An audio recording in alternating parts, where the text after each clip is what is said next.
സിന്ദൂരരേഖ. രചനാ സംഭാഷണം മൈഥിലി മിത്ര. ഭാഗം 20. രശ്മി. കണ്ണുകൾ ബന്ധപ്പെട്ട് ചിമ്മിക്കൊണ്ട് തുറക്കാൻ ശ്രമിക്കുന്നവളെ ഡോക്ടർ പതിയെ കയ്യിൽ തട്ടി വിളിച്ചു. അവൾ കിടക്കുന്ന കട്ടിലിനരികിലായി നിന്നിരുന്ന മീര ആശങ്കയോടെ അവരെ മുറ്റുനോക്കിക്കൊണ്ട് നിന്നു. ഒന്ന് മൂളിക്കൊണ്ട് രശ്മി കണ്ണുകൾ ചിമ്മി തുറന്നു. വേദനയുണ്ടോ? അവളുടെ നെറ്റിയിലെ ചുറ്റിക്കട്ടിലൊന്ന് നോക്കിക്കൊണ്ട് അവർ ചോദിച്ചു. കുറച്ച്. എങ്ങനെയൊക്കെയോ അവൾ പറഞ്ഞൊപ്പിച്ചു. സാരമില്ലാട്ടോ, നെറ്റിയിൽ 2-3 സ്റ്റിച്ച് ഇട്ടിട്ടുണ്ട്. ഇടത്തെ കൈക്ക് ചെറിയ പൊട്ടലും പ്ലാസ്റ്റർ ഇട്ടിട്ടുണ്ട്. നമുക്ക് 1 മാസം കൊണ്ട് ഇതൊക്കെ സെറ്റാക്കാമെന്നേ. അവർ പുഞ്ചിരിയോടെ പറഞ്ഞപ്പോൾ രശ്മിയും ഒന്ന് ബന്ധപ്പെട്ട് ചിരിച്ചു. 2 ദിവസം കഴിയട്ടെ, നോക്കിയിട്ട് ഡിസ്ചാർജ് ചെയ്യാൻ കേട്ടോ. ഞാൻ നോക്കിയിട്ട് വലിയ കുഴപ്പമൊന്നും ഇപ്പോഴില്ല. കയ്യിലിരുന്ന പ്രിസ്ക്രിപ്ഷനിൽ എന്തൊക്കെയോ കുത്തിക്കുറിച്ചിട്ട് അടുക്ക് നിൽക്കുന്ന സിസ്റ്ററിൻ്റെ കയ്യിലേക്ക് അവർ കൊടുത്തു. രശ്മിക്ക് കുഴപ്പമൊന്നുമില്ലടോ. മുറിവുണങ്ങുന്ന സമയം വരെ കുറച്ച് വേദനയുണ്ടാവും. പെയിൻ കില്ലർ ഞാൻ എഴുതിയിട്ടുണ്ട്. മുറിവ് താങ്ങാതെ നോക്കണം കേട്ടോ. അവരെയും പ്രതീക്ഷയോടെ ഉറ്റുനോക്കിക്കൊണ്ടിരുന്ന മീരയോട് അത്രയും പറഞ്ഞിട്ട് ആ ഡോക്ടർ അവരുടെ കൂടെ വന്നവരുമായി മുറിക്ക് പുറത്തേക്ക് ഇറങ്ങിപ്പോയി. മോളെ. അവർ പോയെന്നുറപ്പായതും മീര അവൾക്കരികിലേക്ക് ചെന്നു. ചേച്ചി. അവളൊന്ന് പുഞ്ചിരിക്കുവാനായി ശ്രമിച്ചു. പക്ഷേ പെണ്ണിൻ്റെ നെറ്റിയുടെ ചുറ്റിനും കെട്ടിവെച്ചിരിക്കുന്ന ചോര പനച്ചു നിൽക്കുന്ന വെള്ളത്തുണിക്കെട്ടും ഇടത്തെ കയ്യിലെ പ്ലാസ്റ്ററും കണ്ടപ്പോൾ തന്നെ മീരയുടെ നെഞ്ചിൽ ഒരു മുട്ടുസൂചി തറച്ചു കയറിയ ഒരു വേദനയുണ്ടായി. വല്ലാതെ വേദനിക്കുന്നുണ്ടോ മോളെ? അവളുടെ നെറുകയിലൊന്ന് തലോടിക്കൊണ്ട് മീര വിതുമ്പി. സാരില്ല ചേച്ചി. വളരെ ശ്രമപ്പെട്ടുകൊണ്ട് അവൾ സ്പഷ്ടതയില്ലാതെ പതിയെ പറഞ്ഞു. ഒട്ടും വൈകി പറയണേ, ഞാൻ നേഴ്സിനെ വിളിച്ചോണ്ട് വരാം. മീര വീണ്ടും അവളുടെ മുഖത്തേക്ക് ആശങ്കയോടെ നോക്കിക്കൊണ്ട് ചോദിച്ചു. അമ്മ എവിടെ? അതിനുള്ള മറുപടി നൽകാതെ രശ്മി മുറിയിലാകമാനം കണ്ണുകൾ ഓടിച്ചു. നിന്നെ ഇങ്ങോട്ട് മുറിയിലേക്ക് മാറ്റുന്നിടം വരെ കാഷ്വാലിറ്റിക്ക് മുന്നിലിരുന്ന് ഒരേ കരച്ചിലായിരുന്നു ചിറ്റ. ആകെ വയ്യാതെ തലവേദന വരുത്തി വെച്ചു. കാപ്പി വാങ്ങി കൊടുക്കാമെന്ന് പറഞ്ഞ് ചിറ്റയെ പപ്പൻ സാർ താഴേക്കിപ്പോൾ കൊണ്ടുപോയതേയുള്ളൂ. ബെഡിൽ അവൾക്കരികിലായി ഇരുന്നു കൊണ്ട് മീര വിശദീകരിച്ചു. രശ്മി അതിനൊന്ന് മൂളി, അത്രമാത്രം. ഉറക്കം വരുന്നെങ്കിൽ ഉറങ്ങിക്കോ, ഞാനിവിടെ ഇരുന്നോളാം. വേണ്ട ചേച്ചി, എനിക്കൊന്നുമില്ല. എല്ലാവരും കൂടി ഇവിടെ എന്തിനാ? ചേച്ചി പപ്പേട്ടൻ്റെ കൂടെ വീട്ടിലേക്ക് പൊയ്ക്കോളൂ. കുഞ്ഞുങ്ങൾ ചേച്ചിയെ കണ്ടില്ലെങ്കിൽ ഒത്തിരി വിഷമിക്കും. ആവതില്ലെങ്കിലും രശ്മി എങ്ങനെയൊക്കെയോ പറഞ്ഞൊപ്പിച്ചു. നീ ഇങ്ങനെ കിടക്കുമ്പോൾ എങ്ങനെയാ മോളെ മനസ്സുറപ്പിച്ച് വീട്ടിലേക്ക് പോകുന്നേ? അതൊന്നും വേണ്ട, ചേച്ചി ഇവിടെ നിന്നോളാം. അവൾ വാശിയോടെ പറഞ്ഞു നിർത്തി. നിങ്ങളെ രണ്ടിനെയും കണ്ടില്ലേ അച്ഛമോനും ആദ്യക്കുട്ടനും കിടന്ന് കരയില്ലേ? ചേച്ചിക്ക് അറിയാവുന്നതല്ലേ അക്കാര്യം. വീട് ഇത്രയ്ക്ക് അടുത്തല്ലേ. നിങ്ങൾ പോയിട്ട് നാളെ രാവിലെ വന്നാൽ മതി. അവൾ മീരയെ നിർബന്ധിച്ചു. ഇപ്പോൾ എങ്ങനുണ്ട് മോളെ നിനക്ക്? അതും ചോദിച്ചുകൊണ്ടാണ് നാണി ആ മുറിയിലേക്ക് കടന്നു ചെന്നത്. പിന്നിലായി പപ്പനും ഉണ്ടായിരുന്നു. അവരെ കണ്ടതും മീര ഭവ്യതയോടെ കട്ടിലിൽ നിന്നും എഴുന്നേറ്റ് ഒരു വശത്തേക്ക് അകന്നു മാറി നിന്നു. അമ്മേ. അവരെ കണ്ട ഉടൻ തന്നെ പെണ്ണിൻ്റെ കണ്ണുകൾ അറിയാതെ തന്നെ നിറഞ്ഞു. സാരില്ല, പോട്ടെ. ഇത്രയല്ലേ നിനക്ക് പറ്റുള്ളൂ. തമ്പുരാൻ കാത്തു. അവർ മകളുടെ അരികിലേക്ക് ചെന്നിരുന്നു കൊണ്ട് അവളുടെ നെറ്റിയിൽ ചുണ്ടുകൾ മുട്ടിച്ചു. ഏട്ടൻ വല്ലതും കഴിച്ചായിരുന്നോ? മുറിയിലേക്ക് കടന്നു വന്ന പപ്പനെ കണ്ടതും അവൾ വല്ലായ്മയോടെ ചോദിച്ചു. കാരണം ഉച്ചയ്ക്ക് തനിക്ക് ആക്സിഡൻ്റ് ആയപ്പോൾ തൊട്ട് ഈ രാത്രി വരെ ആള് തന്നോടൊപ്പം ഈ ഹോസ്പിറ്റലിൽ ഉണ്ടായിരുന്നുള്ളൂ എന്നത് അവൾക്കറിയാവുന്ന കാര്യമായിരുന്നു. കഴിച്ചടി മോളെ, നിങ്ങൾക്ക് കഴിക്കാനുള്ളത് പാഴ്സലും വാങ്ങിയിട്ടുണ്ട്. കയ്യിലിരുന്ന ഒരു കവർ ബെഡിനരികിൽ കിടന്നിരുന്ന മേശയുടെ മുകളിൽ വെച്ചുകൊണ്ടാണ് അവനത് പറഞ്ഞത്. പപ്പേട്ട, എനിക്കിപ്പോൾ കുഴപ്പമൊന്നുമില്ല. ചേച്ചിയും കൂട്ടിക്കൊണ്ട് വീട്ടിലേക്ക് പൊയ്ക്കോ. ഇല്ലേലും മക്കൾ വിഷമിക്കും. അവരെ കണ്ടില്ലെങ്കിൽ അച്ചു ആദ്യം ഒരു വക കഴിക്കാതെ വീട്ടിൽ ബഹളമുണ്ടാക്കൂ എന്ന കാര്യം രശ്മിക്ക് ആരും പറയാതെ തന്നെ അറിയാമായിരുന്നു. നീ പോയി ഈ കുഞ്ഞി തല പുകച്ച് അതൊന്നും ആലോചിക്കാതെ വല്ലതും കഴിച്ചിട്ട് കിടന്നുറങ്ങാൻ നോക്ക്. മക്കളുടെയൊക്കെ കാര്യം ഞാൻ നോക്കിക്കോളാം.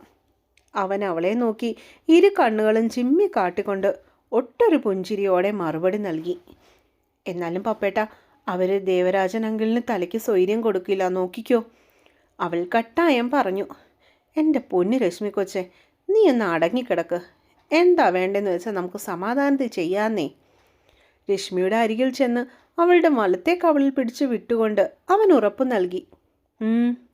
അവളൊന്ന് പുഞ്ചിരിച്ചുകൊണ്ട് തലയാട്ടി. ആദ്യം നിങ്ങൾ രണ്ടുപേരും വല്ലതും കഴിക്കാൻ നോക്ക്. ഞങ്ങൾ ക്യാൻറ്റീനിൽ നിന്ന് കഴിച്ചിട്ടാ വന്നേ. മീരൻ പപ്പൻ മീരയെയും കൂടി നോക്കിക്കൊണ്ടാണ് അത് പറഞ്ഞത്. അവൾ അപ്പോഴേക്കും കൈ കഴുകി വന്ന് പപ്പൻ കൊണ്ടുവന്ന ദോശ ഒരു പാത്രത്തിലേക്ക് ആക്കിയെടുത്തു. അപ്പോഴേക്കും നാണിയും പപ്പനും കൂടി രശ്മിയെ പിടിച്ച് എഴുന്നേൽപ്പിച്ചിരുത്തിയിരുന്നു. അവളെ ഒരുവിധം കഴിപ്പിച്ച് കിടത്തിയതിന് ശേഷമാണ് മീര ആഹാരം കഴിച്ചത് തന്നെ. കുഞ്ഞെ, മോൻ എന്നാ പൊയ്ക്കോ. രാത്രി നിങ്ങളെ കണ്ടില്ലേ മക്കൾ കിടന്ന് കരയും. ഒന്നാമത് രണ്ടുപേർക്കും വയ്യാതിരിക്കുമല്ലേ. മോൻ ഇത്രയും നേരവും എല്ലാ കാര്യത്തിനും ഓടി നടന്നതല്ലേ. ഒത്തിരി നന്ദിയുണ്ട് കുഞ്ഞെ. നാണി പപ്പനെ നോക്കി കൈകൾ കൂപ്പി. എന്താ നാണിയമ്മ ഇങ്ങനെയൊക്കെ പറയുന്നേ? അവൾ എൻ്റെ കുഞ്ഞനുജത്തി തന്നെയാണ്. അതുകൊണ്ട് ഈ നന്ദി പറച്ചിലിൻ്റെ ഒന്നും ആവശ്യമില്ല. നാണിയമ്മയ്ക്ക് നേരെ ഒന്ന് പുഞ്ചിരിച്ചുകൊണ്ട് അവൻ അവരെ സമാധാനിപ്പിച്ചു. എന്നാലും മോനെ, ആരുമില്ലാത്ത ഞങ്ങളെ ഇങ്ങനെയൊക്കെ നോക്കുമ്പോൾ അവർ വിതുമ്പിക്കൊണ്ട് നിന്നു. പറയാൻ വന്ന വാക്കുകളെ പാതി വഴിയിൽ ഉപേക്ഷിച്ചിട്ട്. അതൊന്നും സാരമില്ല, നാണിയം എന്നെ ഇങ്ങനെ അന്യനായി കാണാതിരുന്നാൽ മതി. അവൻ പരിഭവം പൂണ്ടു. അപ്പോഴേക്കും പപ്പൻ്റെ ഫോണിൽ ദേവരാജൻ്റെ വീഡിയോ കോൾ വന്നു കഴിഞ്ഞിരുന്നു. കോൾ എടുത്തപ്പോൾ തൊട്ട് മറുവശത്ത് നിന്നും കുഞ്ഞുങ്ങളുടെ വലിയ വായിലുള്ള കരച്ചിൽ അവന് കേൾക്കാനായി സാധിച്ചു. അത് കേട്ടപ്പോൾ മുറിയിൽ നിന്ന് എല്ലാവരും പരിഭ്രാന്തരായി. അച്ചോ, ആദി കരയല്ലേ, അച്ഛതാ വന്നു. അവൻ എത്രയൊക്കെ പറഞ്ഞിട്ടും കുഞ്ഞുങ്ങളുടെ കരച്ചിലിൻ്റെ ശക്തി കൂടിയതല്ലാതെ ഒട്ടും കുറഞ്ഞില്ല. ഒടുവിൽ ദേവരാജനോട് വരികയാണെന്ന് പറഞ്ഞിട്ട് അവൻ കോള് കട്ട് ചെയ്തു. അവരുടെ കരച്ചിൽ കണ്ടുകൊണ്ട് നിന്ന മീരയുടെ ചങ്ക് പിടഞ്ഞു പോയിരുന്നു. മോനെ, കുഞ്ഞുങ്ങൾ വല്ലാതെ കരയാണെന്ന് തോന്നുന്നല്ലോ. ഒരു കാര്യം ചെയ്, കുഞ്ഞു വേഗം വീട്ടിലേക്ക് പൊയ്ക്കോളൂ. നാണിയമ്മ അവനെ നിർബന്ധിച്ചു. ആ, ഞാൻ നാളെ പോയിട്ട് വരാം. എന്തെങ്കിലും ഉണ്ടെങ്കിൽ എന്നെ വിളിക്കാൻ മറക്കരുത് കേട്ടോ. അവൻ മനസ്സില്ലാ മനസ്സോടെ പോകുവാനായി തയ്യാറായി. ഞാൻ വിളിച്ചോളാം കുഞ്ഞെ. വേണമെങ്കിൽ മീരമോളെയും കൂടെ കൂട്ടിക്കോ. കുഞ്ഞുങ്ങൾ പനി പിടിച്ച് വയ്യാതെ കിടക്കുമല്ലേ. അത് മാത്രമല്ല, നാളെ രാവിലെ ഇച്ചിരി കഞ്ഞി വല്ലതും ഇങ്ങോട്ടേക്ക് കൊണ്ടുവരണമെന്നുണ്ടെങ്കിൽ ആരെങ്കിലും ഒരാൾ വീട്ടിലുള്ളത് നല്ലതല്ലേ. അവർ മീരയെ നോക്കി പറഞ്ഞതും അത് അംഗീകരിക്കുന്ന മട്ടിൽ അവനും തലയാട്ടിക്കാട്ടി. എങ്കിൽ ശരി, ഇറങ്ങുക കേട്ടോ. മരുന്നൊക്കെ കഴിഞ്ഞിട്ട് കിടന്നുറങ്ങിക്കോ. അവരെ ബെഡിൽ അവരെയും സാഗൂതം നോക്കി കിടക്കുന്ന ലക്ഷ്മിയോട് അങ്ങനെ പറഞ്ഞിട്ട് പപ്പൻ മുറിയിൽ നിന്നും പുറത്തേക്ക് ഇറങ്ങി. നാണിയമ്മയോടും രശ്മിയോടും മനസ്സില്ലാ മനസ്സോടെ യാത്ര പറഞ്ഞിട്ട് മീരയും അവൻ്റെ പിന്നാലെ നടന്നു. മണി 10 കഴിഞ്ഞപ്പോഴാണ് അനിരുദ്ധൻ്റെ കാറ് ഹോസ്പിറ്റലിൻ്റെ മുമ്പിൽ ചെന്ന് നിന്നത്. വണ്ടി പാർക്കിങ്ങിൽ കൊണ്ടുപോയി നിർത്തിയിട്ട് അവൻ വേഗത്തിൽ ആശുപത്രിക്കുള്ളിലേക്ക് നടന്നു. രശ്മിയുടെ കാര്യം എൻക്വയറിയിൽ ചോദിച്ചപ്പോൾ തന്നെ അവർ റൂം നമ്പർ പറഞ്ഞു കൊടുത്തിരുന്നു. 2ാം നിലയിലാണ് അവളുടെ മുറി എന്നറിഞ്ഞതും ലിഫ്റ്റ് പോലും കാക്കാതെ അനി വേഗത്തിൽ മുകളിലേക്കുള്ള സ്റ്റെപ്പുകൾ കയറി. എങ്ങനെയെങ്കിലും പെണ്ണിനെ ഒരു നോക്ക് കാണണം എന്ന് മാത്രമേ അവനപ്പോൾ ആത്മാർത്ഥമായി ആഗ്രഹിച്ചിരുന്നുള്ളൂ. മീരയെ വിളിച്ചു ചോദിച്ചപ്പോൾ രശ്മിക്ക് പ്രത്യേകിച്ച് പ്രശ്നങ്ങളൊന്നും ഇല്ലെന്ന് അറിഞ്ഞുവെങ്കിലും അവളെ എങ്ങനെയെങ്കിലും ഒന്ന് കണ്ടാൽ മതിയെന്നായി അവൻ്റെ അവസ്ഥ. 2ാം നിലയിലെ 212ാമത്തെ മുറിയുടെ മുൻപിൽ ചെന്ന് നിന്നപ്പോൾ അവൻ്റെ കാലുകളൊന്ന് വിറച്ചു. ആയത്തിൽ വന്നതിനാൽ തന്നെ അവൻ്റെ ശ്വാസനെടുപ്പ് വേഗത്തിലായിരുന്നു. വർദ്ധിച്ച വേഗതയോടെ മിടിക്കുന്ന ഹൃദയത്തിനെ വരുതിയിലാക്കാൻ കഴിയാതെ അവൻ ഇത്തിരി നേരം പാടുപെട്ടു. പിറയ്ക്കുന്ന കൈകളോടെ ചാരിയിട്ടിരിക്കുന്ന മുറിയുടെ വാതിൽ അവൻ മെല്ലെ തുറന്നകത്തേക്ക് കയറി. വാതിലിന് നേരെ എതിർവശത്തായി കിടക്കുന്ന കട്ടിലിൽ കിടന്ന് സുഖമായി കണ്ണും പൂട്ടി ഉറങ്ങുന്ന രശ്മിയെ മുറിയുടെ ട്യൂബ് ലൈറ്റിൻ്റെ വെളിച്ചത്തിൽ അവൻ കണ്ണിമ വെട്ടാതെ കുറച്ചുനേരം നോക്കി നിന്നു. കാണാൻ കൊതിച്ചത് കൺമുൻപിൽ കണ്ടതിൻ്റെ സന്തോഷം പൊടുന്നനെ അനിയുടെ ഹൃദയത്തിലുണ്ടായെങ്കിലും അവളുടെ നെറ്റിയിലെ വെച്ച് കിട്ടും ഇടം കൈയിൽ മുട്ടിന് താഴെയിട്ടിരിക്കുന്ന പ്ലാസ്റ്ററും കണ്ടപ്പോൾ ഉള്ളിലൂറിയ ആനന്ദം അപ്പോഴേക്ക് ആവിയായി പോയിരുന്നു. രശ്മി, അവൻ പതിയെ അവൾക്കരികിലേക്ക് ചെന്നിരുന്നു കൊണ്ട് ആ മുഖം ആർത്തിയോടെ നോക്കിക്കൊണ്ട് വിളിച്ചു. മുഖം വീങ്ങി നീര് വെച്ചിട്ടുണ്ടായിരുന്നു പെണ്ണിൻ്റെ. നെറ്റിയിലെ മുറിവിൽ നിന്നും പനച്ച ചുവപ്പ് നിറം ചുറ്റിക്കെട്ടിന് മുകളിൽ ഒരു വലിയ വൃത്തം സൃഷ്ടിച്ചിട്ടുണ്ട്. പ്ലാസ്റ്റർ ഇട്ട കൈമടക്കി സ്വന്തം വയറിന് മുകളിൽ താങ്ങാതെ കയറ്റി വെച്ചിട്ടുണ്ട്. രശ്മി, എടി. ഉള്ളിലുള്ള വികാരങ്ങളെ നിയന്ത്രിക്കാനാവാതെ അവൻ അവളുടെ വലത്തെ കൈയിൽ പതിയെ തെരുപ്പിടിച്ചു. ഇങ്ങനെ കിടപ്പ് കിടന്ന് എന്തിനാടി എന്നെ ഇങ്ങനെ നീ സങ്കടപ്പെടുത്തുന്നത്? അവൻ പരിഭവം പറഞ്ഞു, മെല്ലെ വിതുമ്പലോടെ. എന്നോട് മിണ്ടണ്ട, എന്നെ ഇഷ്ടമല്ലല്ലോ. വേണ്ട, പൊക്കോ. ഉറക്കത്തിലും അവൻ്റെ സാമീപ്യം അറിഞ്ഞ പെണ്ണ് ഉച്ചത്തിൽ പിറുപിറുത്തുകൊണ്ടിരുന്നു. അവനത് കേട്ടപ്പോൾ ചിരി വന്നുപോയി. മിണ്ടും, ഇനി മിണ്ടും. ആരാ പറഞ്ഞ എൻ്റെ പെണ്ണിനെ എനിക്കിഷ്ടമല്ലാന്ന്? ഇഷ്ടം, ഒരുപാട് ഇഷ്ടമാണ്. എൻ്റെ ജീവനേക്കാൾ ഏറെ ഇഷ്ടം. അവളുടെ നെറ്റിയിൽ മുകർന്നുകൊണ്ട് അനി പ്രണയപൂർവ്വം പറഞ്ഞു. ശരിക്കും ഇഷ്ടമാണോ? പെണ്ണിൻ്റെ ചുണ്ടുകൾ പുറത്തേക്ക് ഉന്തിയതിനോടൊപ്പം തന്നെ ഉറക്കം മുറിഞ്ഞ് അവളുടെ കണ്ണുകളും തുറന്നു വരാൻ തുടങ്ങിയിരുന്നു. ആടി പെണ്ണെ. അവളുടെ പാതി തുറന്നു വരുന്ന മിഴികളിലേക്ക് പതിയെ മുഖം അടുപ്പിച്ച് ഒന്നൂതിക്കൊണ്ട് അവൻ രഹസ്യം പോലെ പറഞ്ഞു. പതിയെ കണ്ണുകൾ ചിമ്മി തുറന്നവൾ മുന്നിലിരിക്കുന്ന അനിയെ കണ്ട് സ്വപ്നത്തിലെന്ന് വിചാരിച്ച് പതിയെ പുഞ്ചിരിച്ചു കാട്ടി. എന്തിനാ എന്നും ഇങ്ങനെ സ്വപ്നത്തിൽ വന്ന് എന്നെ കൊല്ലുന്നേ? വേഗം പൊയ്ക്കോ. ഞാൻ എണീക്കുമ്പോൾ മാഞ്ഞു പോവാനല്ലേ? വലങ്കൈ ഉയർത്തി അവൻ്റെ കണ്ണുകൾക്ക് മുകളിൽ ചൂണ്ടുവിരൽ മുട്ടിച്ചു പെണ്ണ്. പൊയ്ക്കോ, വേഗം പൊയ്ക്കോ. നിന്നെ കാണുന്നു എനിക്ക് ഒട്ടും ഇഷ്ടമല്ല. പറച്ചിലിനോടൊപ്പം തന്നെ അവളുടെ ചൂണ്ടുവിരൽ ചെക്കൻ്റെ മൂക്കും കഴിഞ്ഞ് താഴെ ചുണ്ടുകളിലേക്ക് അരിച്ചിറങ്ങിയിരുന്നു. പരസ്പര ബന്ധമില്ലാതെ അവളുടെ സംസാരവും പ്രവൃത്തിയും കണ്ട് അനിരുദ്ധ് പൊട്ടി വന്ന ചിരി ഉള്ളിൽ അമർത്തി പിടിച്ച് അനങ്ങാതെ ഇരുന്നു. അതേസമയം നഴ്സിംഗ് സ്റ്റേഷൻ വരെ പോയ നാണിയമ്മ തിരിച്ചു റൂമിലേക്ക് നടന്നു വരികയായിരുന്നപ്പോൾ, പപ്പ പതിയെ വന്നാൽ മതി കേട്ടോ, കുഞ്ഞുങ്ങൾ ഉറങ്ങിയടാ. കാർ ഓടിച്ചുകൊണ്ടിരുന്നപ്പോഴാണ് അവന് ദേവരാജൻ്റെ കോള് വന്നത്. അത്രയും നേരം വേഗത്തിൽ പോയ വണ്ടി പെട്ടെന്ന് അവൻ പതിയാക്കി, ഒട്ടൊരാശ്വാസത്തോടെ. അവൻ്റെ ഭാവമാറ്റങ്ങൾ മനസ്സിലാവാതെ കോ ഡ്രൈവിംഗ് സീറ്റിലിരിക്കുന്നവൾ പപ്പനെ സംശയത്തോടെ നെറ്റി ചൊളിച്ച് നോക്കിക്കൊണ്ടിരുന്നു. പനിക്കുന്നുണ്ടോ അച്ഛേ? വല്ലതും കഴിച്ചിട്ടാണോ കിടന്നത്? ഒത്തിരി കരഞ്ഞോ? ആദിയോടെ കുറേ ചോദ്യങ്ങൾ അവൻ ഒരേ സമയം ചോദിച്ചു. വൈകിട്ട് 2 പേർക്ക് ഏത്തയ്ക്ക പുഴുങ്ങിയത് കൊടുത്തിരുന്നു. അതെന്തായാലും കളയാതെ മുഴുവൻ കഴിച്ചടാ. ചെറിയ ചൂടുണ്ടായിരുന്നു. ഞാൻ പിന്നെ രാത്രിയിലേക്കുള്ള മരുന്ന് കൊടുത്ത് കിടത്തി. ഇപ്പോൾ ദേഹമൊക്കെ തണുത്തിട്ടുണ്ട്. നല്ല ഉറക്കമാ. അയാളുടെ ആശ്വാസത്തോടെയുള്ള നെടുവീർപ്പ് പപ്പന് ഫോണിൽ കൂടി കേൾക്കുവാൻ കഴിഞ്ഞു. അറിയാം, ഇന്ന് ഉച്ച തൊട്ട് അച്ഛനെ പിള്ളേർ വല്ലാതെ ശല്യപ്പെടുത്തിയിട്ടുണ്ടാവുമെന്ന്. താനോ മീരയോ ആരെങ്കിലും ഇല്ലാതെ അവർക്കിപ്പോൾ പറ്റില്ലെന്നായിട്ടുണ്ട്. ഒന്നാമത് 2 പേർക്കും പനിയാണ്. അതിൻ്റെ ചിത്താന്തം വേറെയും ഉണ്ടാവും. ഓരോന്നാലോചിച്ചുകൊണ്ട് അവൻ വണ്ടി മുന്നോട്ടേക്ക് പായിച്ചു. അച്ഛൻ വല്ലതും കഴിച്ചുവോ? അവസാനമായി അവൻ അന്വേഷിച്ചു. ഉച്ചക്കത്തെ ചോറിരുന്നത് കഴിച്ചു മോനെ. നീയും മോളും വല്ലതും പുറത്തുനിന്നും കഴിച്ചേച്ച് വന്നേക്കണം. ഇവിടെ ഇനി ഒന്നും ഇരിപ്പില്ല കേട്ടോ, അയാൾ കരുതലോടെ ആവശ്യപ്പെട്ടു. ഞങ്ങൾ കഴിച്ചിട്ടാണ് വരുന്നത്. അച്ഛൻ വേണമെങ്കിൽ ഇത്തിരി കിടന്നോളൂ. വരുമ്പോൾ ഞാൻ വിളിക്കാം. ദേവരാജനോട് അത്രയും സംസാരിച്ചിട്ട് അവൻ ഫോൺ കട്ട് ചെയ്തു. എന്താ അച്ഛൻ പറഞ്ഞേ? മക്കൾക്ക് എന്തെങ്കിലും കുഴപ്പമുണ്ടോ? കയ്യിലിരുന്ന ഫോൺ വണ്ടിയുടെ ഡാഷ്ബോർഡിലേക്ക് വെക്കുമ്പോഴാണ് അടുത്തിരുന്ന മീരയുടെ ചോദ്യം അവനിലേക്ക് എത്തുന്നത്.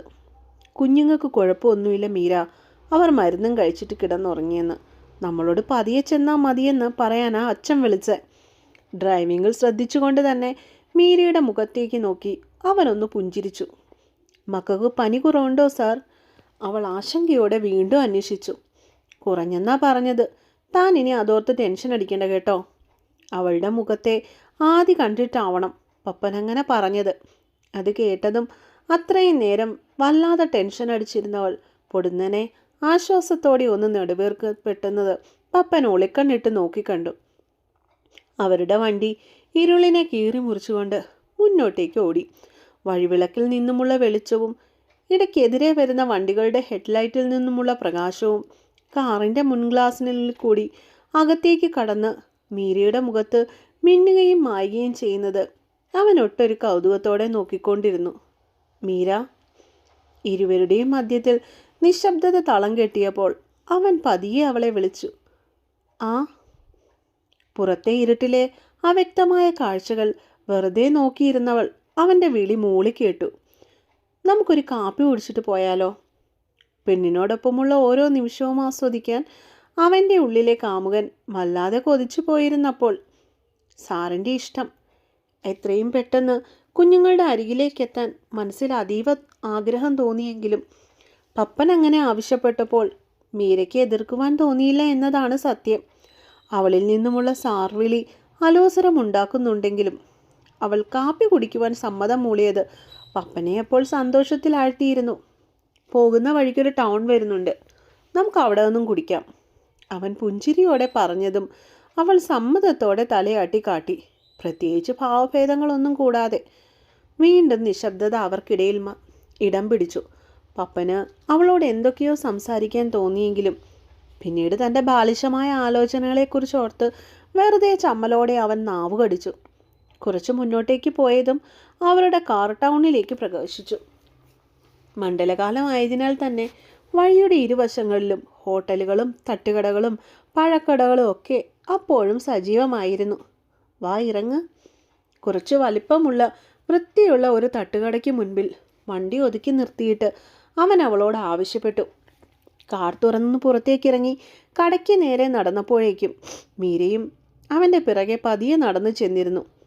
കാപ്പിയാണോ ചായയാണോ മീരയ്ക്ക് വേണ്ടത്? അവൻ തിരിഞ്ഞു എന്ന് ചോദിച്ചു. എന്താണേലും മതി, അവൾ വളരെ പതിയെയാണ് മറുപടി നൽകിയത്. എന്തേലും കഴിക്കാൻ പറയണോ? അവൻ വീണ്ടും ചോദിച്ചു. വേണ്ട സാർ, എനിക്ക് കുടിക്കാൻ മാത്രം മതി, അവൾ വെപ്രാളത്തോടെ പറഞ്ഞു. എങ്കിൽ മീര അവിടെ പോയിരുന്നോളൂ, ഞാൻ ഓർഡർ ചെയ്തിട്ട് വരാം. ഇത്തിരി മാറിക്കിടക്കുന്ന ഒരു മേശയും അതിന് ചുറ്റിനും ഇട്ടിരിക്കുന്ന 4 കസേരകളിലേക്കും നോട്ടം പായിച്ചുകൊണ്ട് പപ്പൻ നിർദ്ദേശിച്ചു. ആ. അവളൊന്ന് തലയാട്ടിക്കൊണ്ട് അങ്ങോട്ടേക്ക് നടന്നതും അവനത് ശ്രദ്ധിച്ചുകൊണ്ട് തന്നെ കാപ്പിക്കുള്ള ഓർഡർ നൽകി. തണുക്കുന്നുണ്ടോ? അവൾക്കെതിരായി കിടന്ന കസേരയിലായി ഇരിപ്പുറപ്പിക്കുമ്പോൾ ചുരിദാറിൻ്റെ ഷാള് കൊണ്ട് ദേഹം പുതച്ച് കൂനിയിരിക്കുന്ന മീരയാണ് അവൻ കണ്ടത്. ചെറുതായിട്ട്. അവൻ്റെ ചോദ്യം കേട്ടതും ഒന്ന് ചൂളിക്കൊണ്ട് പെണ്ണ് നേരെയിരുന്നു. എങ്കിലും തോളിൽ ചുറ്റി പുതച്ച ഷാൾ മാറ്റാൻ അവൾ കൂട്ടാക്കിയില്ല. ചേട്ടാ കാപ്പി.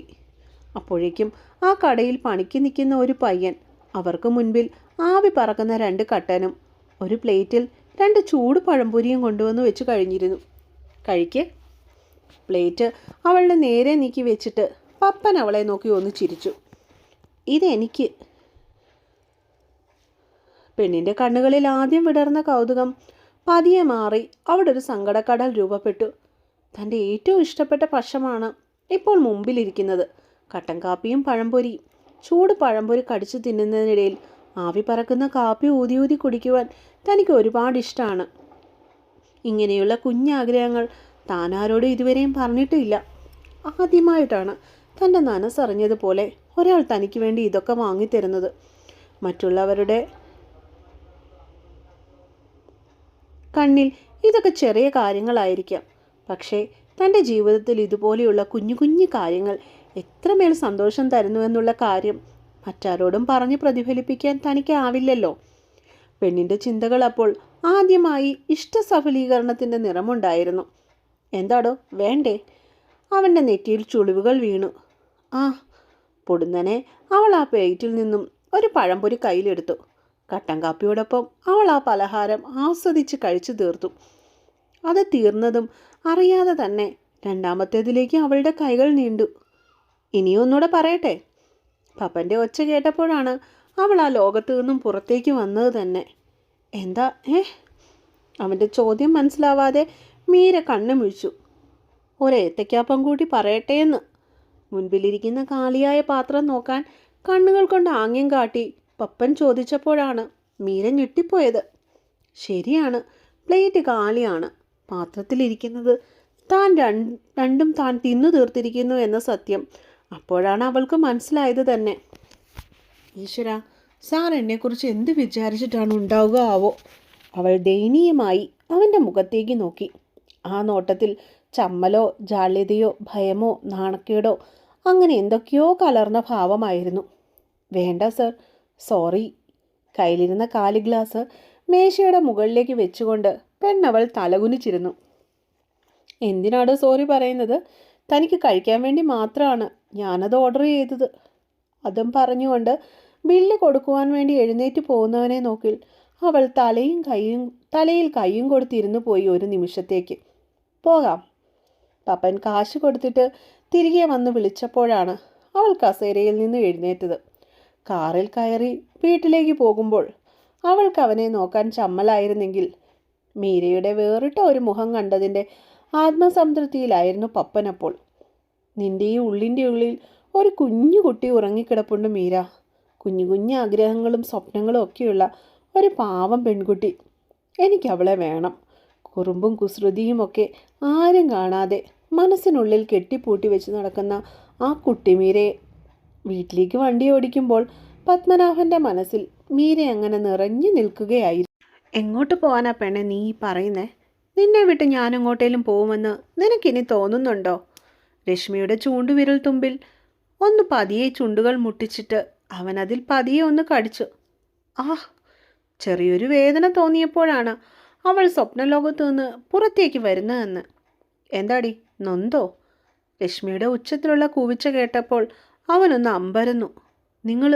നിങ്ങൾ എന്താ ഇവിടെ? അവൾ പരിഭ്രമത്തോടെ എഴുന്നേൽക്കുവാൻ ശ്രമിച്ചുവെങ്കിലും ഇടത്തെ കൈ അനക്കാൻ പറ്റാത്തതിനാൽ അത് വിഫലമായി. ഏയ്, എന്തിനാ എഴുന്നേൽക്കുന്നേ? അവിടെ കിടക്കുവെണ്ണേ. അവളെ തടഞ്ഞുകൊണ്ട് അനിരുദ്ധനൊന്ന് പുഞ്ചിരിച്ചു. എന്തിനാ വന്നേ? അയ്യോ, ആരേലും കാണും. അമ്മ എവിടെ പോയി? നിങ്ങളൊന്ന് വേഗം പോയേ. ഒരേ സമയം രശ്മി അവനോട് എന്തൊക്കെയോ പറഞ്ഞുകൊണ്ട് വേവലാതിപ്പെട്ടു. പെട്ടെന്ന് അനിരുദ്ധനെ മുൻപിൽ കണ്ടതിൻ്റെ അന്താളിപ്പ് അവൾക്കപ്പോൾ നല്ലവണ്ണം ഉണ്ടായിരുന്നു. അതുമാത്രമല്ല, അമ്മ കാണുമോ എന്നുള്ള ഭയം മറ്റൊന്ന്. ടെൻഷൻ അടിക്കാതെ പെണ്ണേ. എന്നോട് വീറോടെ ഘോരഘോരം പ്രസംഗിക്കുകയും തർക്കിക്കുകയും ഒക്കെ ചെയ്യുന്ന വീരശുര പരാക്രമിയായ രശ്മി മാഡം തന്നെയാണോ ഈ കടന്നു മോങ്ങുന്നത്? ചെക്കൻ അവളെ കളിയായി പുച്ഛിച്ചു. അമ്മ എവിടെ? അതിനു മറുപടി നൽകാതെ രശ്മി അതാണ് അവനോട് ചോദിച്ചത്. എനിക്കറിഞ്ഞൂടാ എൻ്റെ പെണ്ണെ. ഞാൻ ഇങ്ങോട്ടേക്ക് വരുമ്പോൾ ഇവിടെ ആരുമില്ലായിരുന്നു. അവനപ്പോൾ നിഷ്കളങ്കതയോടെ കൈമലർത്തി. നിങ്ങൾ എന്തിനാ ഇങ്ങോട്ടേക്ക് വന്നേ? പൊടുന്നനെ അവൾക്ക് അക്കാര്യം ഓർമ്മ വന്നതും രശ്മി അവനോട് കപട ദേഷ്യത്തിൽ ചോദിച്ചു. എൻ്റെ പെണ്ണിനെ കാണാൻ വരാൻ ഞാൻ ആരോടാണാവോ അനുവാദം ചോദിക്കേണ്ടത്?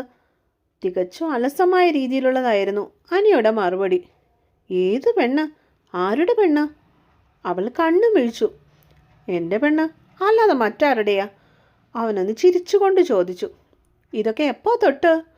പെട്ടെന്ന് അടിയറിവ് പറയുവാൻ ഇഷ്ടമില്ലാത്തവളെ പോലെ രശ്മി അവനിൽ നിന്നും മുഖം വെട്ടിച്ചു. വെറുതെ കളിക്കല്ലേ രശ്മി നീ. നിന്റെ മനസ്സിൽ ഇപ്പോഴും ഈ ഞാൻ മാത്രമേ ഉള്ളൂ എന്ന് എനിക്കല്ലാതെ മറ്റാർക്കാണ് അറിയാൻ കഴിയുക? അവനവളുടെ മുഖം കൈവെള്ളയിൽ കോരിയെടുത്തുകൊണ്ട് മെല്ലെ പിറുപിറുത്തു. എനിക്കിപ്പോൾ അങ്ങനൊന്നുമില്ല, നിങ്ങൾ പോയേ.